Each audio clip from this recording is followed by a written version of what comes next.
Hi everyone! Hi again. It's Thursday and it's day 4 of the Making Dad Summit, and today we're talking about coping with infertility, and I am so excited to have Marc Sedaka with us, and he's the author. Hi Marc! Hi Kristen, good to see you again. And of course my wonderful co-host Sarah's with me. Hey! So let me just take a minute and once again, I don't know if you know, but Marc, it is with thanks we acknowledge Fairfax Cryobank for sponsoring the Making Dads Telesummit. It's through their generosity that this important conversation is funded. Fairfax Cryobank is one of the world's largest sperm bank, offering anonymous and ID option sperm donor as well as storage services for sperm, embryo, and oocytes. You can find out more about Fairfax Cryobank at their website, www.fairfaxcryobank.com. And I just want to take a moment and introduce Marc to everyone, and we're so thrilled that you're with us again this year for the second annual Making Dads Summit. And so Marc said that Marc Sedaka's topic today is how to support your wife, save your marriage, and conquer infertility. Tall order. But you can do it. I know you can. Marc is a successful comedy writer for both film and TV and the author of What He Can Expect When She's Not Expecting. He wrote, like most men, I have had the attention span of a flea, so when I set out to write the definitive infertility guides for husbands, I put one goal above all others, to write a book that a man would actually read. And it's so true. You hit your intention. His producer credits include New Line Cinema's Overnight Delivery, starring Reese Witherspoon and Paul Rudd. I love that movie. And CBS King of Queens and NBC's Inside Sports.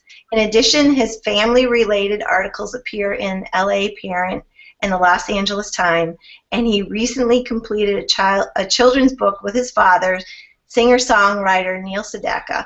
Marc currently lives in Los Angeles with his wife Samantha, and yes, they're 3 amazing babies. That's so thank you so much, Marc, for being here. Sarah and I were waiting for today. Thank you, Chris. It's always a pleasure. And let me say first how thankful I am that you're doing this. It's really nice to have the husbands acknowledged and the male infertility world acknowledged. So thank you. Well, it's a passion of both of ours, and you know from our conversation last year, you know, we came together and feeling like we were not doing enough daily to support, you know, the guy thing. So thank you. Well, that was certainly, you know, my intention. I mean, like you said in that intro, what I wrote in the book, it's kind of all the lessons that no one ever talked about that I had to learn the hard way, and so just try to compile them in a way a guy would understand. My wife likes to say it's like, you know, it's if I were in a bar with another guy, just sort of shooting the breeze about what you need to do and what it's all about, and hopefully in a lighter way than you'd get from other texts. So that was the intent. Well, you did, and that echoes what Eric Schwartzman talked about earlier this week when he talked about how to have a safe way of sharing without the shame. And the way you wrote the book, it's like what you know now that you wish you knew then. Right. And so that's amazing. Yeah, and I guess there's a slightly different emphasis. I suppose a lot of the people that you have on talk about male infertility. The focus that I took that I think affects so many couples is if it's female infertility, but just how a guy deals with that, what his role should be, how much he should be involved, how much he shouldn't be involved, and those were certainly the challenges I was facing. We went through it for about 7 years, so it was a major part of our lives for a great deal of our lives. I was waiting for Sarah. I loved last year. Well, last year about this time, I think you were just coming out with the ebook. That's right. That's right. I actually went and recorded the ebook. It was funny because the publisher first had someone else record it, and it's, you know, it's a first-hand account. So it was so strange, like listening to some guy saying, you know, when my wife got pregnant. I'm like, who are you talking about my wife? So I went in and recorded the ebook, which has been selling very well, thankfully. Oh, great. And one of the things, I love that you did that because your voice is so important. And one of the most, you know, the takeaway that I continue to share throughout the blogs when I write anything related to male experience, regardless if it's your diagnosis or your wife, is that quote, and I was hoping that you could say it. It was something that, you know, your analogy to the marriage and then your wedding. Oh, that's right. We did discuss that. And that's something my wife actually said to me. I'm not sure if she thought about it or she heard at a fertility group, but that the infertility is the wedding, the children are the marriage. And you know, you spend so much time thinking about the wedding when you've got all these years ahead of you. And it's kind of like that. When you're in the throes of infertility, it seems like your entire world till the end of time, but it's really just the wedding. The marriage is the kids, and our kids, we have 3 of them now. We have twin 12-year-old girls that were born through a gestational surrogate, and a 9-year-old boy who was that story completely naturally after the fact. And you know, I'm thankful that we're beyond it, but I'm still so empathetic to the people going through it because it's ingrained in my brain how all-encompassing it is at the time. Right, and isn't it so amazing? I wrote a story about when Mother's Day was coming up for me, and it was like 4 o'clock in the morning, and the house was quiet, so I sat down to read a magazine, and all the contributing writers, I always look to see if one of my girl pals, you know, wrote an article, and underneath it said, son of so-and-so, daughter of so-and-so, and I just started crying. Because and it brought me right back. It's just ingrained in your life story. Yes. It's you and it's part of you. Like my friend Michelle said, it's like her eye color. You know, it's just part of you every day. And it was so amazing that it comes out of nowhere. I don't know if you've ever experienced that too. Yeah. Oh, definitely. When you speak to people who have had that mutual experience, and you know, I like that you said it's part of your identity. I have a friend who I interviewed for the book, who also did a gestational surrogate, and he, like you know, wanted to bring that out into the open and not make it something you're ashamed of. And the expression that he used is it's a badge of honor, and I really like that. You know, it's like something we can tell our kids that it's our badge of honor that we went through all this, and that thankfully it all exists and we can take advantage of it in whatever way we can, and the bottom line is becoming a parent. That's the goal, and something that I always like to say and something I firmly believe is anyone out there who wants to be a parent will become a parent. It might not be how you thought it would happen, but again, the wedding doesn't matter. It's the marriage that matters in the end. So everyone can, should, will become parents out there in one way or another. Right, and it's the shift. You know, it's the process of shifting. You know, you have to go through the grief process of how you thought you were going to be a parent, and then be able to surrender. You know, my mantra was through me or to me. I was going to be a mom. Through me or to me. Right, you know? and I always like to say, you know, set unbreakable goals and be willing to break them. That's kind of the way you need to go through it. It's fine to stand on ceremony and say, I'll never do this, I'll never do that, we'll never adopt. Great. And just, you know, eventually you will embrace other options if that's what comes on your plate, and you will be thrilled with them when it happens. So, Mark, can we circle back to the conversation you had with your friend? Now, how did that conversation open? Was it just because you were out of the closet, so to speak, and you had this book that you were approachable and open to the conversation? Because a lot of what we've been talking about for men is how do you stay open? You know, how do you move through that feeling of just like recoiling on yourself and not sharing this? So how did that look and feel to other, you know, so other men can hear it? Like, did he walk up to you and say, "Hey, bro, I got something to tell you"? You know, like that one actually was when I was writing the book and I was thinking about what should be in it. One of the things was I wanted firsthand accounts of different experiences that guys have had. So this was actually the guy who had done gestational surrogacy with his wife and sort of shepherded us through the process. And in his case, his wife's sister actually carried the babies, which lends a whole other dynamic to it. So it was me making an effort to sit down with him and talk about what was your experience, how did it go, and I did that probably about 10 times. I think I used about 3 or 4 of them in the book, and it was just fascinating to have these guys open up. I think for any guy out there, it's really important to have someone that has shared an experience, can relate to your experience, just to know that you're not alone. And it is amazing how many experiences, both for the man and the woman, you think you're the only person who feels this way or goes through it or knows it, and it's really not. I mean, I'm sure fertility doctors can tell you when people are lamenting across that desk, they hear the same story a lot, the same unique, one-of-a-kind story 3 times a day. So, Right. you know, and I had written the book with our fertility doctor, and he told me a million stories like that. That's amazing. So it was because you were aware of his situation and that you opened yourself up and requested, you know, even when you were going through it. Yeah. I found any guy, when you open that dialogue, they're more than happy to share. It's you know, it's unfortunately people treat this issue as too secretive a lot of the time. I think, I mean, you use the expression coming out of the closet. I think a lot of people are freer to express it, freer to wear it as a badge of honor, and not keep it as some dark, dirty secret that they have.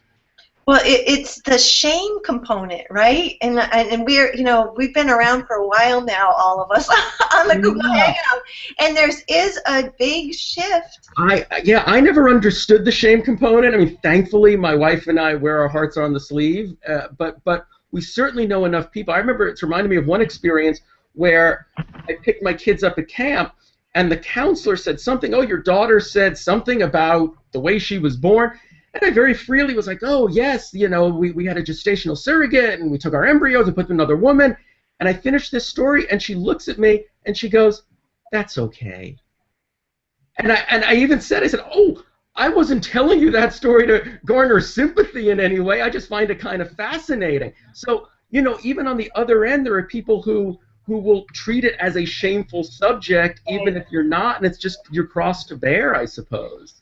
Right, right. Isn't that amazing? And it's the awareness. It's the awareness of what that means, and that's such a great story. And so that brings me to another question. So your children know your story. They know their history, right? You know, it's an interesting thing, and probably I should do a follow-up when you get to this point, because you know, you do a lot of these procedures, and you don't think in advance, what will I tell my kids? How will I tell my kids? What experience will they have with it?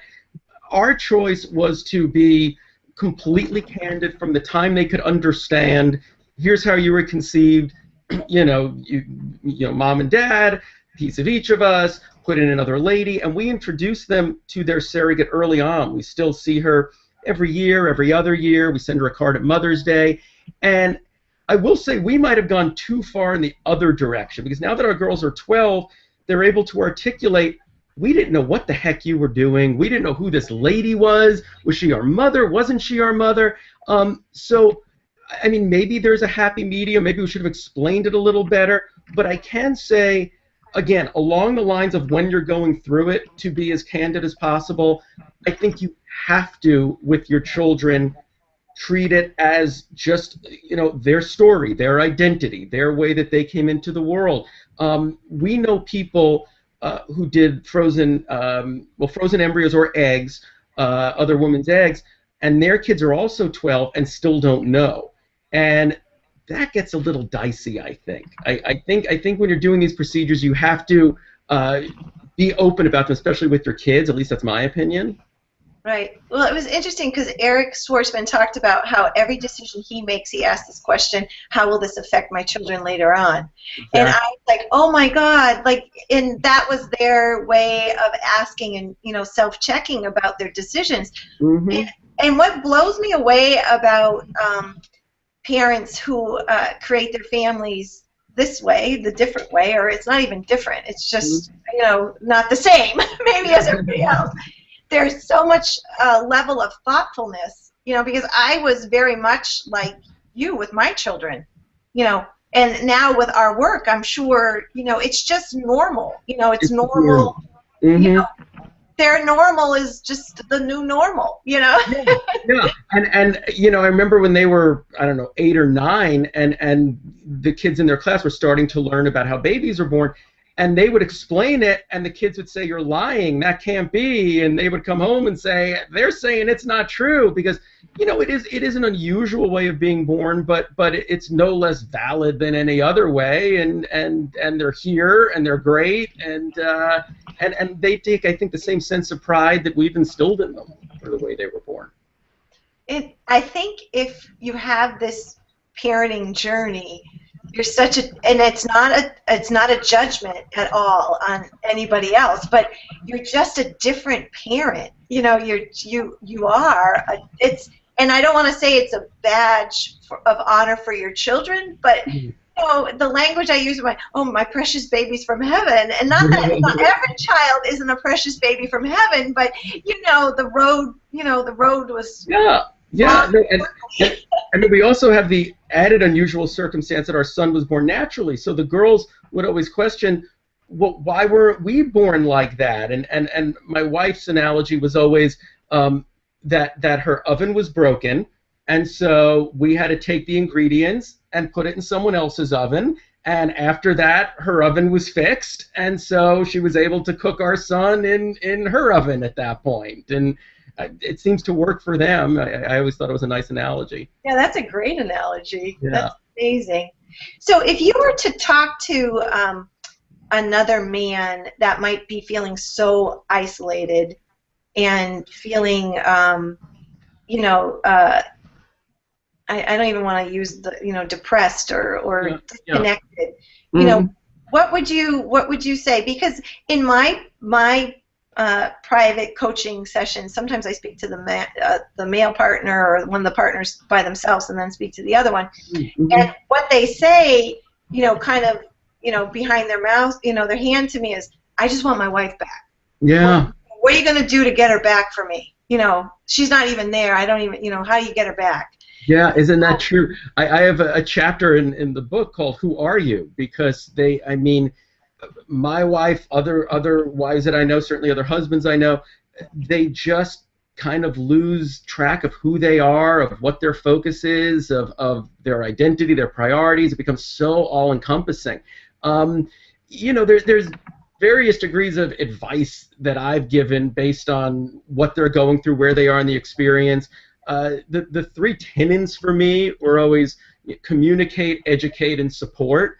I think communication, you'll probably agree, is the most important thing. I think women tend to shut down a lot when they're going through this, and some guys kind of embrace that and go, "Oh, if they don't want to talk, then I don't want to talk, and we're okay." And I mean, it's ultimately the worst thing you can do. I think you have to gauge it. There are times when your wife wants you to reach out and support her and communicate with her. There are other times when she will say, "Leave me alone, I don't want to talk about it." Respect that too. So I think it's kind of going off of her signals, figuring out what she wants, and certainly as much as possible putting yourself in her shoes. I took a while to do that. I kind of took it from my perspective and how I feel about it, and didn't really think about my wife's perspective and what it meant to her to be infertile, to not have children. And I think once I was able to not only sympathize but empathize with what she was going through, that was kind of the key. So that's sort of what I try to tell to guys when they write me or talk to me about it. Those are great. So can you say the 3 again?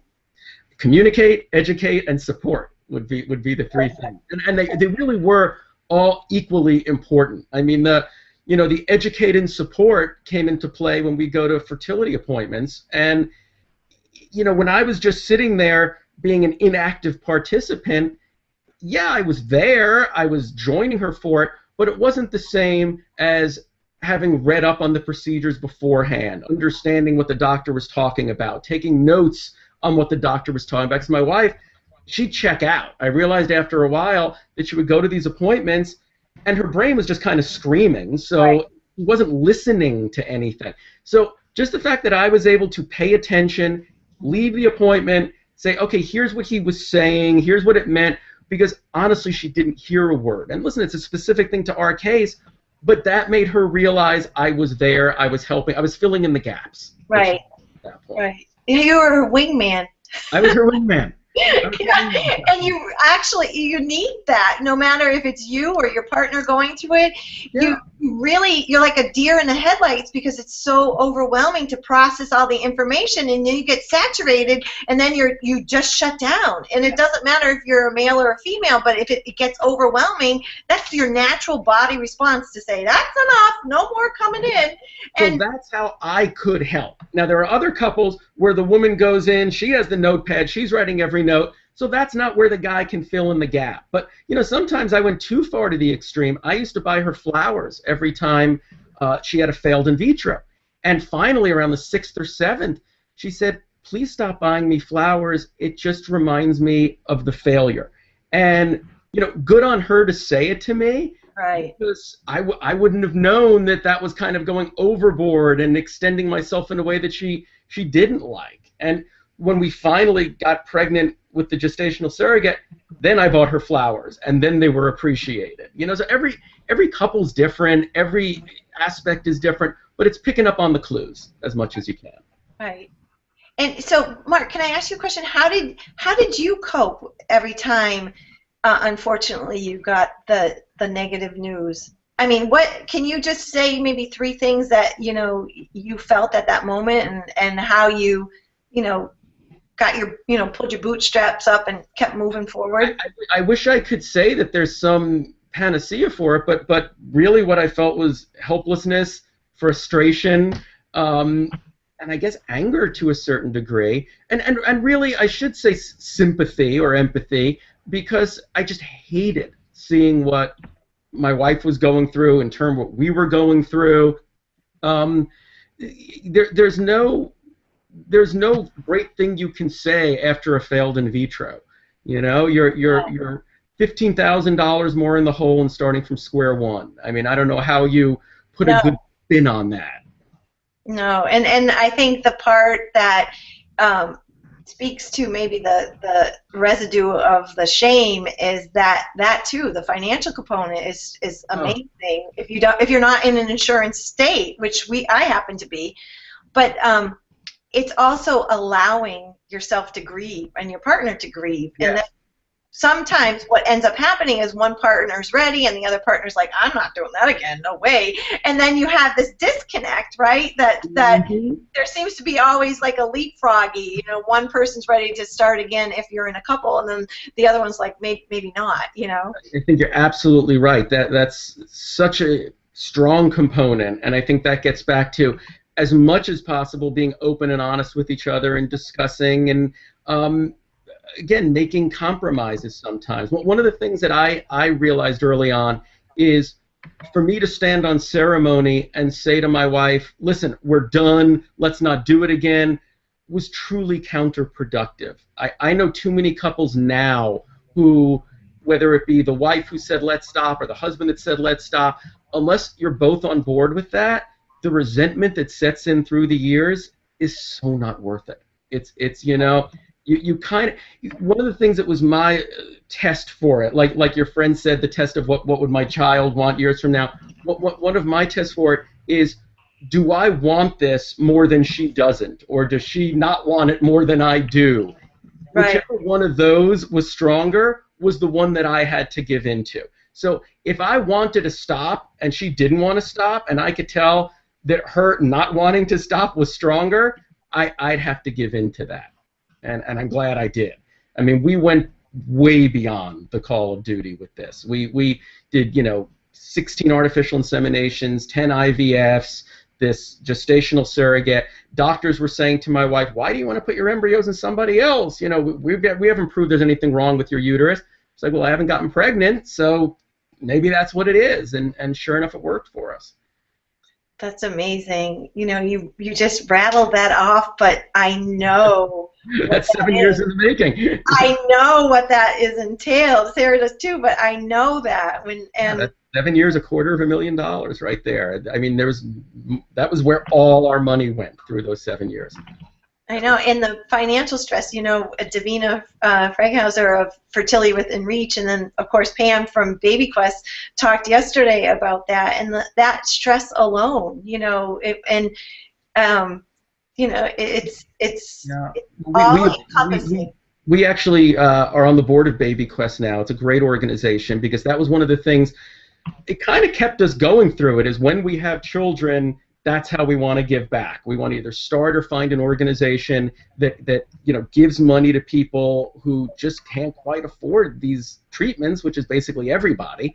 And Baby Quest has been great. You mentioned my dad. He performed at the gala this year, and I think we're gonna have 2 babies from this year's gala. I know, and asked Sarah. I've cried. Sarah and I have cried so much this week. I got that moment when she said that. She's like, "Oh my God!" And we have twins, and she goes, "I have to pull up my spreadsheet." I was like, "Okay, hold it together, hold it together," because it's just amazing. And yesterday with Amy Dema, we were talking about it. We were talking about how the people who have dedicated themselves to helping others of service.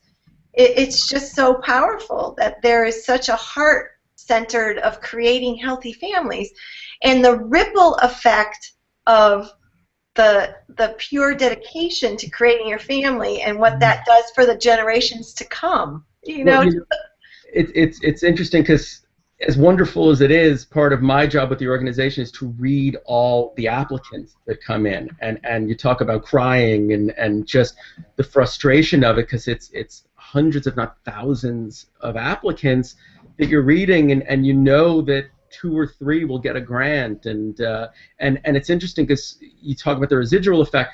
My wife, who's so involved with the organization, refuses to read those. She said, I can't do that. So that's my job, is to read them all. But yeah, I mean, even doing that, because literally, I don't think I could. Yeah.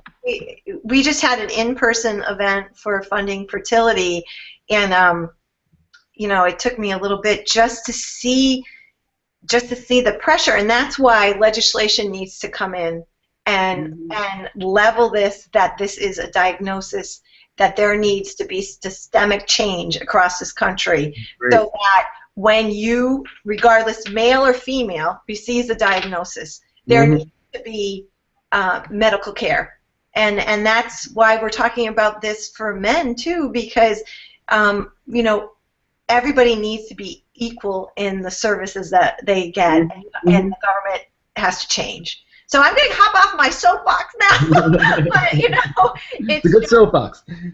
It's just and I think about and you know, Sarah can jump in, but I think about the, you know, majority. I know it might be stereotyping, but you know, the burden of the financial component. You know, my clients, some of the men work 2 and 3 jobs and are $100,000 in debt. Yeah.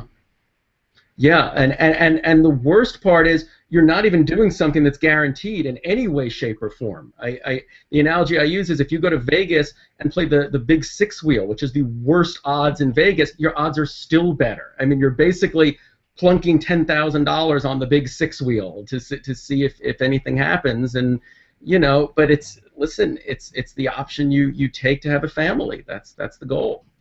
Right. Well, thank you for doing that, and thank you for, you know, being the guy reading those grants, because that's so important. It's so important. It's as heartbreaking as it is heartwarming to read all of them. But again, I'm so glad an organization like that exists to help people who otherwise couldn't afford all these treatments. Well, I remember back to when it's just, you know, the flashbacks, and then reliving that through my clients. You know, getting the prescription and then going to fill the medicine, and do you pay your mortgage or do you get your medicine, you know? So my wife tells a story where she went to our pharmacy that specialized in the medicine, and at the time my insurance paid for the medicine. I don't think they do anymore. And she gets all the bags, and every woman there knew the bag, it's the same bag, and the guy said, you know, that will be $200 or something, maybe less.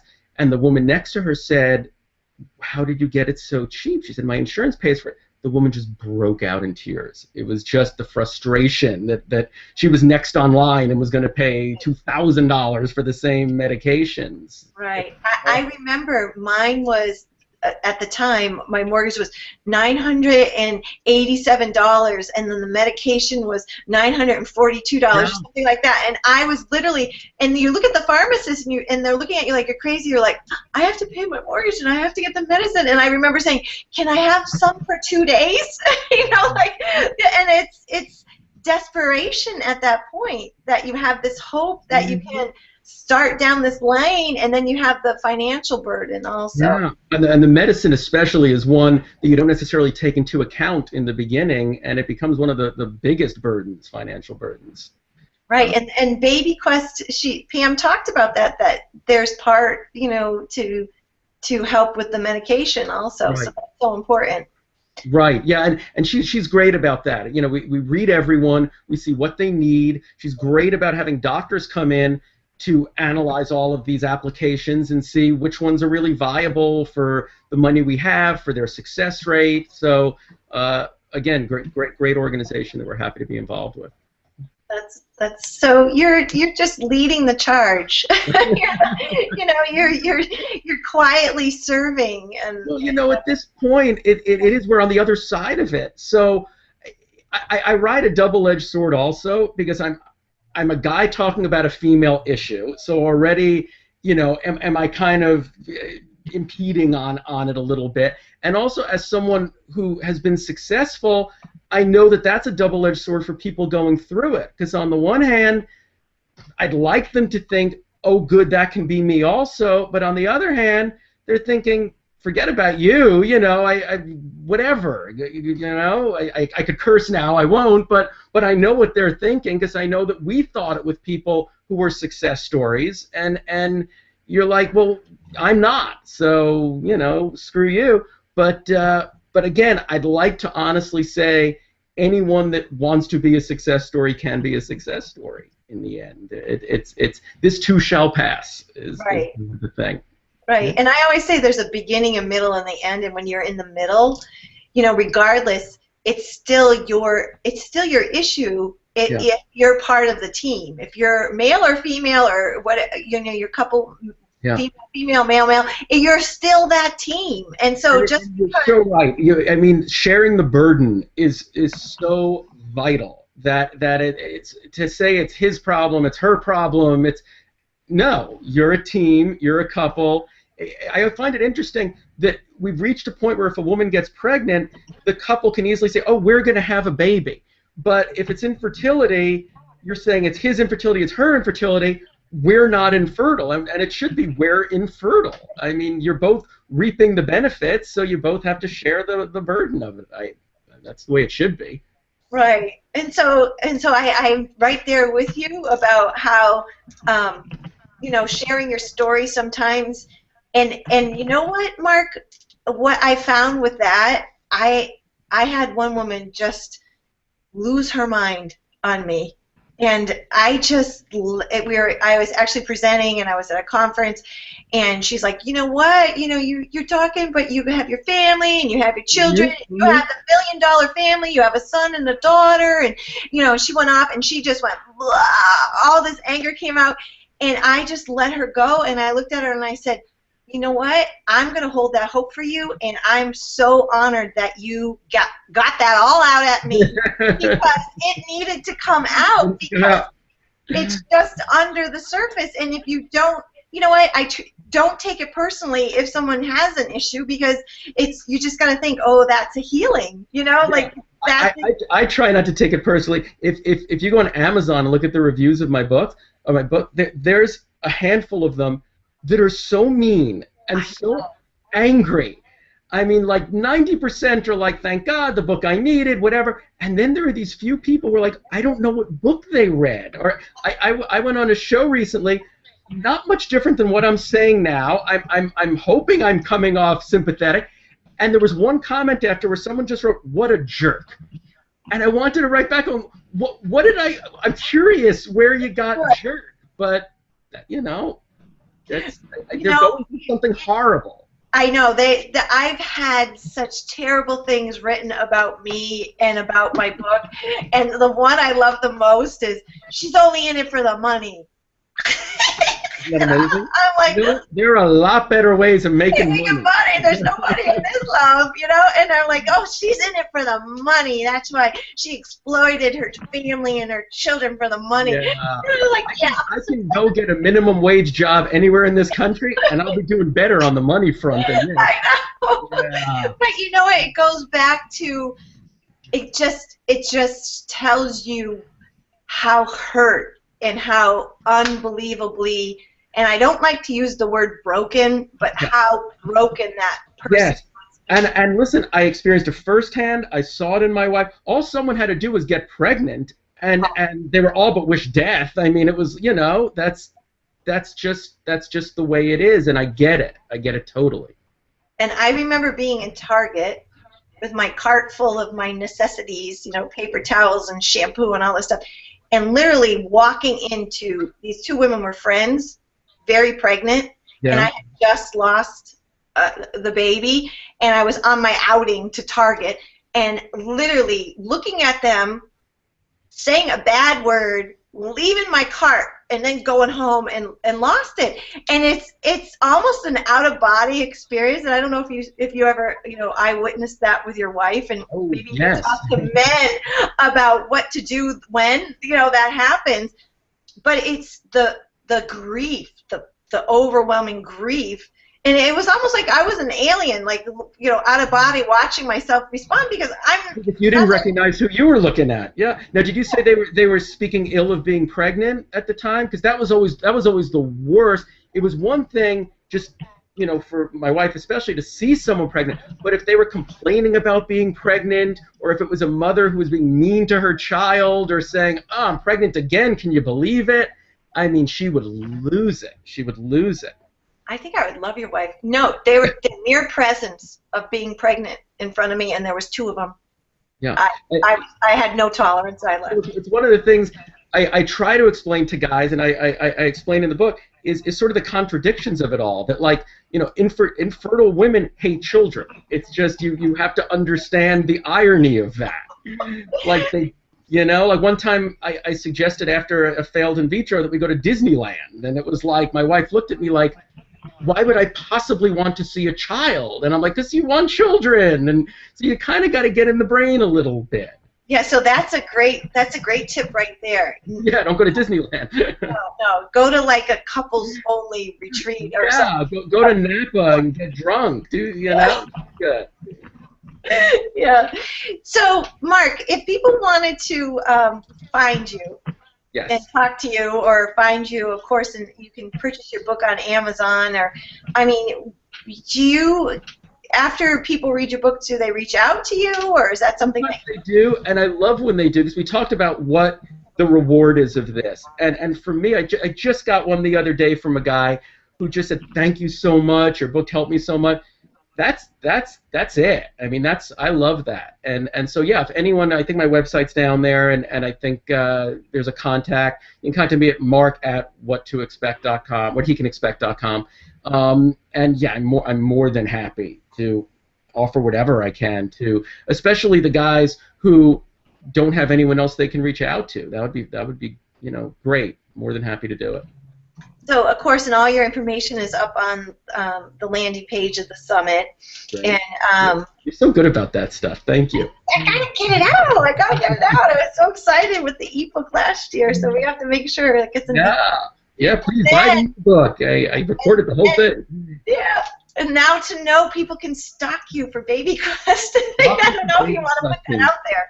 It's always such a nice, like, part of my day if I'm sitting there, because I'm a writer, and So a lot of writing is not writing, and I'm sitting there, and then, like, an email bings, and it's just some guy going, please help. I'm like, great, no problem, whatever. All right. Well, you know what? We're going to have to make sure. So what will happen now is that everything will be up on my the landing page for the summit, and then we'll be in touch next week. We're gonna talk some more and have re-access to the Google Hangouts. But what would be one last pearl, or a pearl of wisdom, or one last parting words of wisdom to carry on? We've gone through so much. I think I would just have to reiterate. We kind of said it as this too shall pass. I think the notion that anyone out there struggling, as you said, it's just a part of the journey. You said beginning, middle, end. You might be in the beginning, you might be in the middle. There's a happy ending. There's a happy ending. And again, might not be in the way you anticipated, but if you want to become a parent, you'll become a parent, come hell or high water. Awesome. Thank you so much. Thanks, Sarah. Sarah, Yeah, thank you guys. I've been quiet, but I've been tweeting because you've just been just really flowing, and I just really appreciate all these little nuggets you've been sharing, and so thank you. Thanks, Sarah. It's always a pleasure to talk to you guys. Okay, next year. We'll have to talk before next year. Next year, good. Yes, before next year. Okay. Thanks everybody. So much. Bye-bye. Thanks, Sarah. Bye.